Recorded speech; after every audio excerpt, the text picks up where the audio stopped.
Welcome back to the Knife Studio. Here it is. My name is Kyle Royer and I'm a master bladesmith. And it looks really cool when you wire wheel it. Making my first ever sword. So let's embark on this epic edged adventure. Got some low spots right here, so I've had to do a lot of work to get rid of those. I got rid of them on this side, I think, but the other side I'm still fighting it a little bit, particularly right on this spot right here on the other side. I used a bunch of sandpaper and stuff on my 9-inch disc and just went to town with it for like hours and hours trying to get it all flattened out by hand. It's really critical to hold the proper angle right here so you don't mess up these crisp lines. That's the challenge of sanding this blade.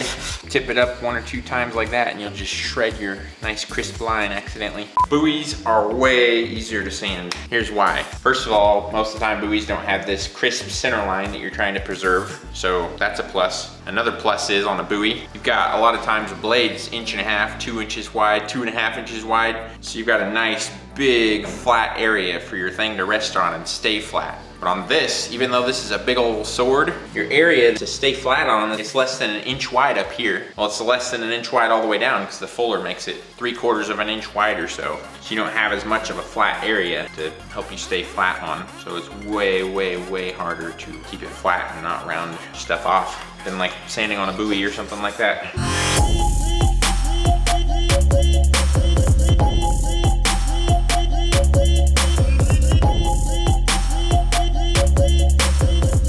Blade hand sanded. The blade bevels are at 600 grit and the fullers are at 1500 grit. I'll finish sanding the rest of the blade after the handle's done and then we'll do the etching and stuff then. So the next thing that needs done on this is for the clean up the tang, clean up the shoulders to where the guard fits up against the blade and do all that. Need to get a square area for the guard to fit on here, but the blade's not square. The blade's like an elongated triangle. So I scribed some lines on the tang. Got a line that's in the center of the blade, or the center of the tang there, and in the center of the tang here. And then I'm just clamping this straight edge to that center line, and then butt my file guide against the end of this, because the end of this is square. So it should be square in line with the blade. So now that I got this on here square, there's a flat area right here that's the same width as the fuller is. We can mill some little shelves for the guard to sit on right up against there on that flat area. And then on these other areas right here that are on a little bit of an angle, I'm actually gonna have to file those in. I want a little bit of shoulder on there. Plus I'll start cleaning up the tang and everything. Probably should have gotten the tang shaped to more of the finished size before I did all this. Definitely should have done that, but I didn't think about it until I already had this thing halfway on there. So we'll just do it backwards from the way I would normally do it. Hey, got a guard on it. A little stubby guard, like a Viking sword or something. Okay, that's weird. I rushed on my blade and it's like,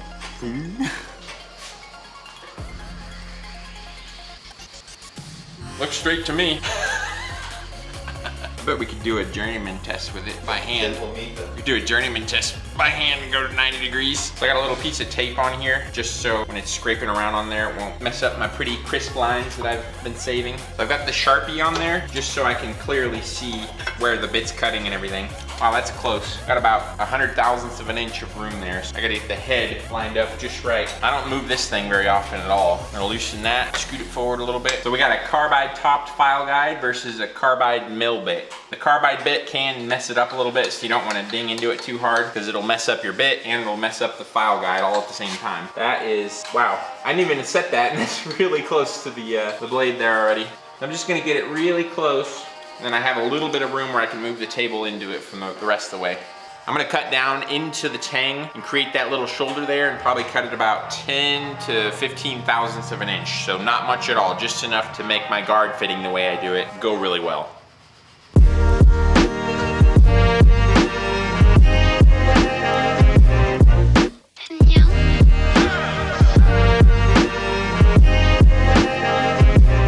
I got the sides milled down now. Looking at it, I probably could have gone more like 5 thousandths on each side. I think is what I normally do, but I went about 10 thousandths just because I said I was gonna do 10 thousandths on YouTube. So here's one instance where YouTube actually made me not think how I normally would think, and I went a little further than I normally would, I think. But it's fine, it's still gonna be way stronger than a lot of historic swords, like perfectly period correct swords, because normally the fuller went under the guard up into the tang like a good inch or so. It's not actually doing that. I had the fuller stop right before where the guard fits up, so there's still way more metal there than you would have on a traditional sword, so we're good. So So we got the flat areas right here. We got those on the mill, but I have these angled areas that go into the tang, and I need to file a little shoulder around those angled areas too. So now I'm gonna file that in, kind of like I would do back in the days before I milled the sides in on my flat Picassos. So this is gonna be a little flashback, 2007. I can't remember the last time I filed in a shoulder on a knife like this. So yeah. 20 minutes later. Immediately I remembered why I like to mill this stuff in, because cutting this hardened steel with a file just isn't fun at all, especially with dull and or Chinese junk files. I think there might be an easy way for me to mount this in the mill though, and go ahead and mill that like I normally would mill flat areas. I have a angle finder.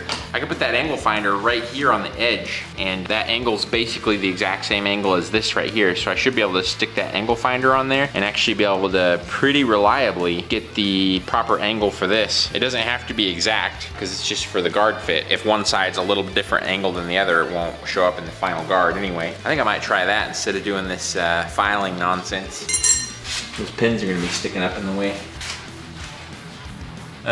Pins are sticking up in the way to mill that area, so that's kind of a problem.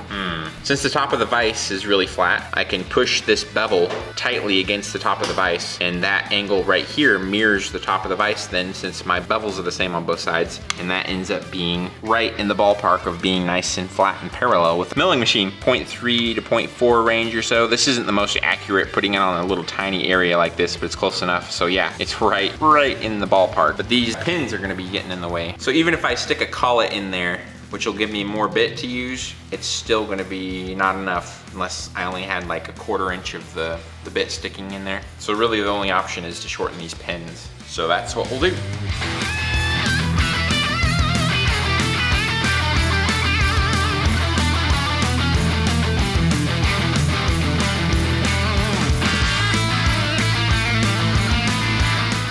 This sword is finally ready for the guard to be fit on here.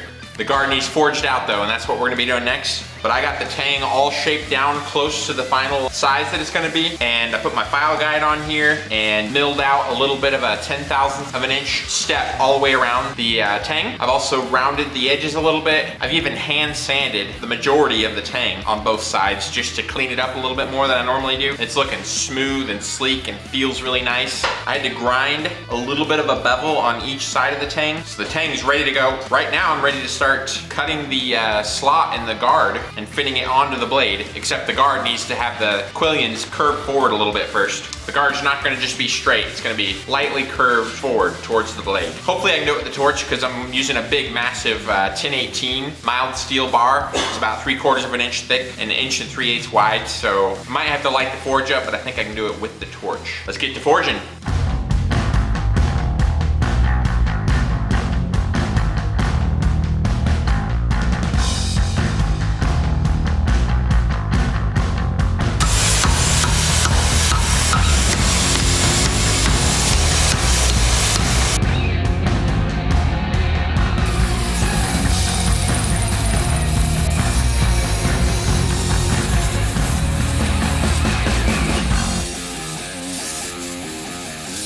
I got the guard forged out. I took it in and compared it to my paper one time just so I could see if it's kind of the right shape. So I'm gonna let that cool down and then I'll compare it to my sketch and see how the curves are. I might have to heat it up again and tweak it around a little bit, but I think it's close. Just needed a little bit of curve in there and the rest of the guard will be ground into shape.